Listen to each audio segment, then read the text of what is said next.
Hi, I'm Mike from 1A Auto. We've been selling auto parts for over 30 years.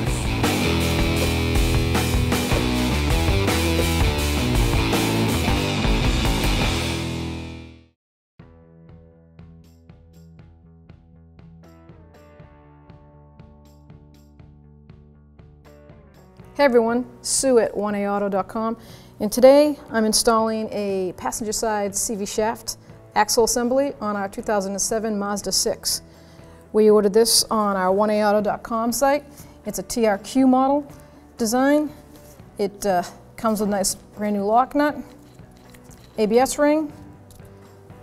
It's the same shaft length as the factory, and it has a nice dust shield that goes over the transmission side, covers the rubber seal, keep it from dirt.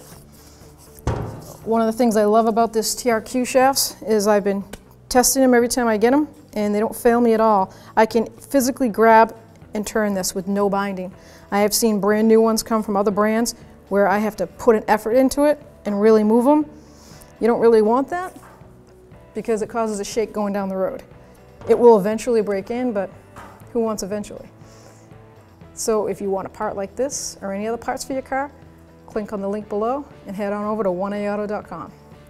So we're going to start by removing the wheel. I have it partially on the ground so I can break the lug nut free. It's a 21mm socket. I got my 1/2-inch breaker bar. Alright, so now that those are broken free and I can turn them by hand, I'm going to raise my vehicle. I have a 2-post lift. If you have a floor jack and jack stands, you do the same thing. So now with the car up in the air, we're going to remove the lug nuts and set them aside. Perfect. It's frozen on there. And this happens quite often when you have an aluminum rim with a steel front end. Obviously the steel and the aluminum, they oxidize together. So I'm going to show you how to take this wheel off safely. A lot of people don't think about this. I know I didn't the first couple of times I did it. Take a lug nut and just put it back on by hand. Not all the way, halfway.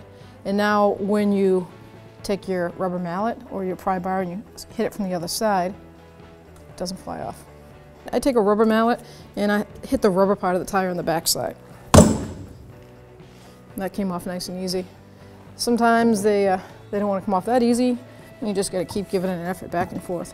Now we can remove that lug nut and dismount the tire. So to break the axle nut free, I apply a pry bar in there because I don't have someone to sit on the brake pedal for me. 32mm socket. And I'm going to be going counterclockwise. And with this, it's 202 foot-pounds. That's really on there. So I'm going to use a breaker bar and an old fence post.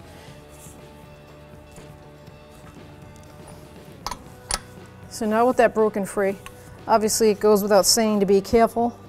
This can slip out. Do it at your own discretion. If you have an air gun, that's the way to go.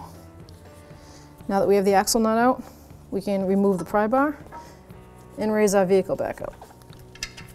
I'm going to be removing the axle, and I'm going to just undo the top control arm nut and the ABS sensor and the flex hose mounting bolt. And that is how I'm going to get my maximum swing of the knuckle and the rotor so that I can get the axle out that way without undoing the 2 lower ball joints, because those are pressed in. This is just a 10mm socket. You can remove that ABS sensor mounting bracket. And I'm doing this now before I take the upper nut off because I don't want any pressure to swing out on the control, on the pressure on the flex hose for the brakes or this wire. The front flex hose mounting bracket bolt is a 12mm socket. Break it free. Get that out of the way. Get that clear. So we're removing the upper ball joint nut, lock nut. It's a 17mm socket or wrench.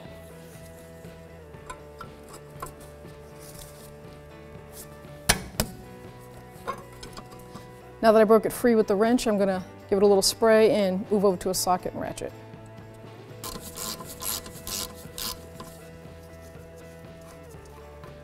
So now to break the upper ball joint from the knuckle, I'm going to hit it right here where that point is with a hammer. If you have a pickle fork at home, you can try that, but you don't want to tear the boot if you're reusing the ball joint.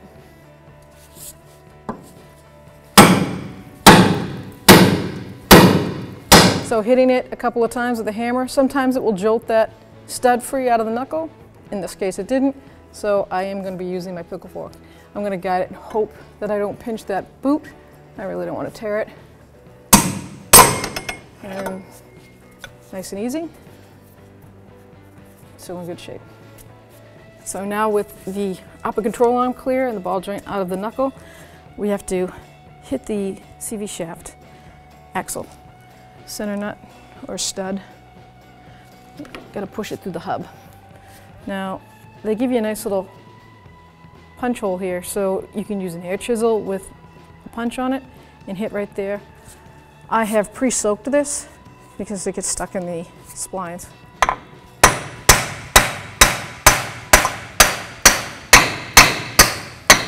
If you have a stubborn one, I recommend pre-soaking it and seeing if you can use an air chisel or a punch, because you don't want to round that axle if you're reusing it.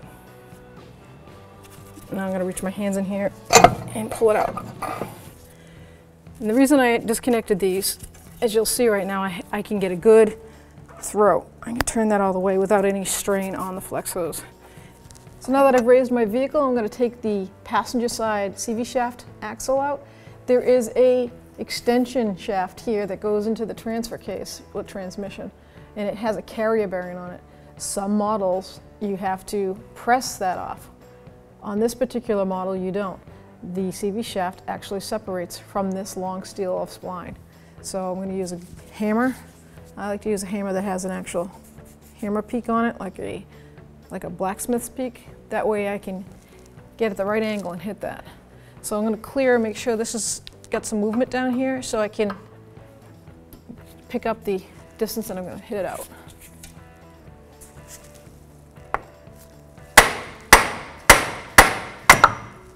Here we go. I cannot remove the axle, and I've tried. So I wanted to show you at home of, you might say, oh, look, I can clear this. And I was thinking the same thing, but you can't. It's just that little bit that you can't. So with the top of the knuckle disconnected, I'm going to disconnect the caliper. Easy access. I've already dismounted my flex hose, so there's no strain on that. So with a 17mm socket, I'm going to undo the caliper bracket bolts. I don't need to undo the sliders, because we're just going to lift this whole bracket up instead of the side. If you don't have a bungee cord, maybe a piece of rope, even like a metal hook, you're going to want to hang this caliper out of your way. Beautiful. Okay. I'm going to pry the caliper off the rotor, and I like to use a bungee cord, so I'm going to use the coil spring to get this up out of the way.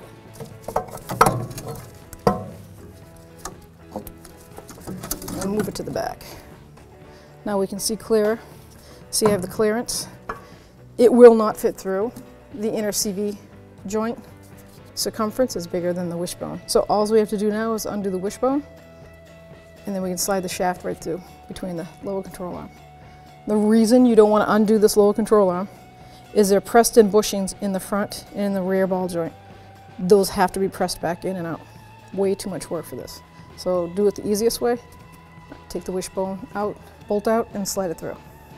So now I'm going to dismount this lower strut tower, which is what they call a wishbone, onto the lower control arm. This is a 15mm socket. The nut has a lock clip on it, so you can't put a wrench or anything on that side. You just loosen that nut. I'll show you what I mean about the nut and how it has a lock on it. So that's spot welded. So you can't, holding this means nothing because it stops itself. It hits the metal on the wishbone. At this point there's no threads left. I'm just trying to get it out from the pressure of the wishbone and the control arm. You might, when you're at home, if you're doing this on the ground with jack stands, you're going to need the jack to put on this lower control arm when you put it together. You can actually use it right now too to get the pressure off. But I have the luxury of a lift, so I'm just going to let it drop a little bit.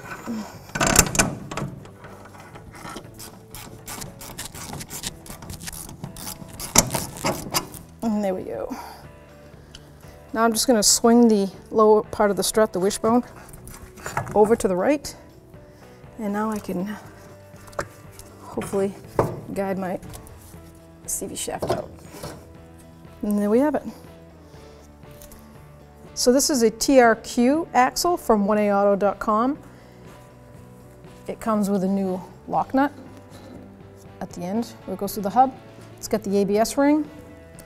It has boot clamps, nice and sealed and marked. It has a dust cover for the inside, identical to the factory, and they're the same length. The diameter of the shaft is the same. So if you need this part or any other part for your car, click on the link below. Come on over to 1AAuto.com. As I was getting ready to install my new TRQ axle, I noted that there's a double spline here like a keyway. So I checked my factory one, the same keyway is there. So I went to the vehicle and I checked the exterior splines to see if there was a two-way keyway, and there is not. So that means that this axle is probably a multi-fit. So please check your vehicle, and if it has that keyway, make sure you line it up so you're not causing any damage or getting frustrated. So this will go on anyway because there is no keyway. I can line those splines up at any way I want.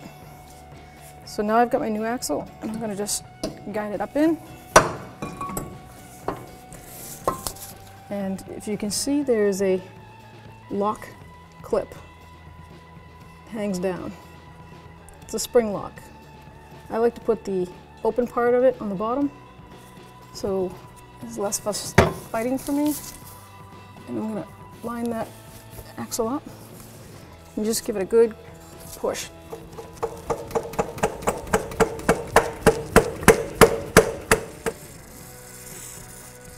See if I can get some of the dirt off. See if it'll make a smoother transition on. So you just bring it up and bend it so that it lines up with the hub.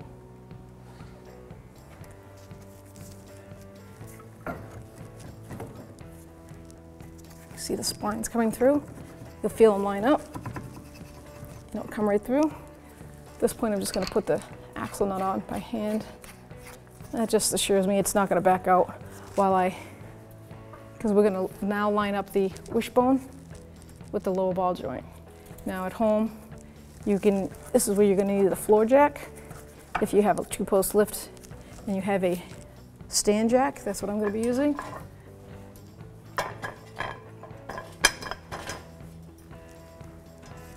So I'm going to keep the wishbone part in my hand, and I'm going to spin my bottle jack up.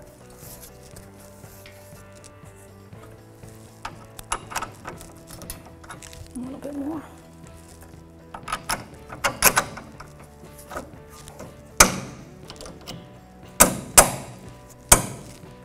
Now I've seen it's gone all the way through. I could take this down and get that out of my way. So on this nut, because it's got this safety lock, it locks it into place so you can't use it. I'm going to thread it on, and I want it to go this way on this side of the wishbone. And I want it to go on this side because when I tighten up the bolt, it's going to be turning it that way. So I want it to bottom out on that wishbone right there. I don't want it to be down here in the control arm.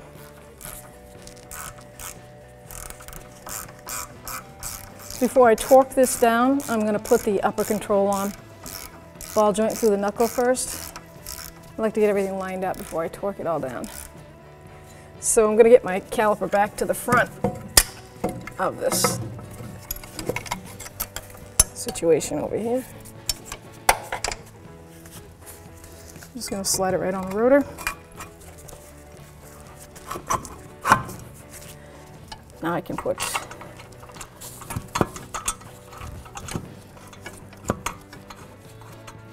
there we go, top bolt on. Bottom bolt. Now I know that everything's where it's supposed to be. Make sure that lines up. Make sure my ABS cable is not turned around. It's not. So I can now grab my upper control arm and guide the ball joint through.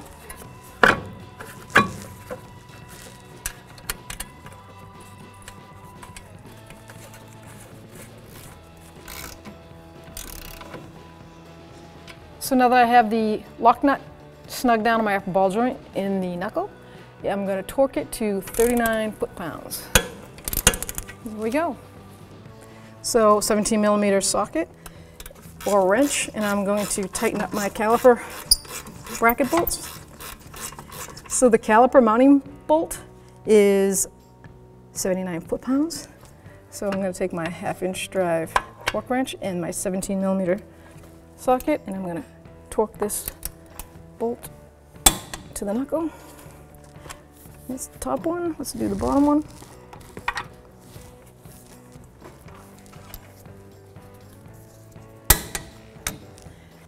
So now I'm just going to remount my ABS cable to the frame. That's that little 6mm bolt with my 10mm socket, and I'm going to put the bolt back on for the front flexos to the strut tower. And that is an 8mm bolt with a 12mm socket head to it for the socket. I'm tightening up the flex hose to the strut tower, my 12mm socket. I'm just tightening that. Then I'm going to get my 10mm socket and tighten the ABS cable. They just have to be snug. Now I'm torquing my wishbone lower strut mount to the control arm. 85 foot-pounds, 15mm socket.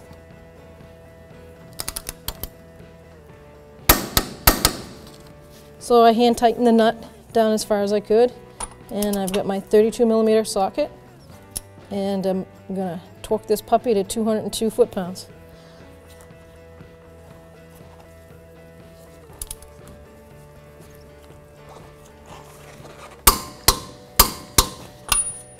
And there you have it.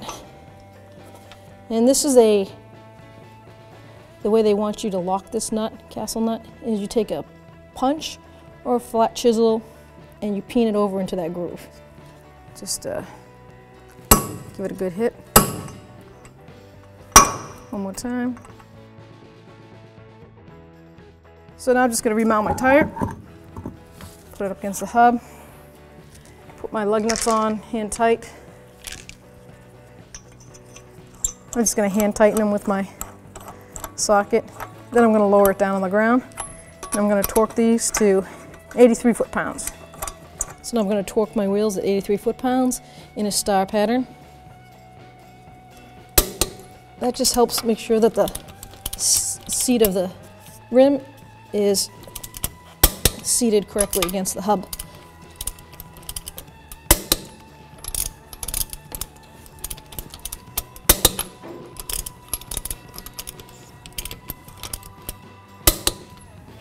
Double check it real quick.